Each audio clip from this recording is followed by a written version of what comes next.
Theme தனன திறனா.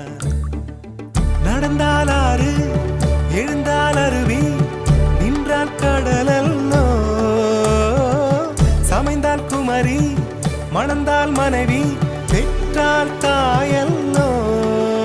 சிறு நதிகளே நதியிடும் கரைகளே கரை தொடும் நுரைகளே நுரைகளில் இவள் முகமே. சிறு நதிகள்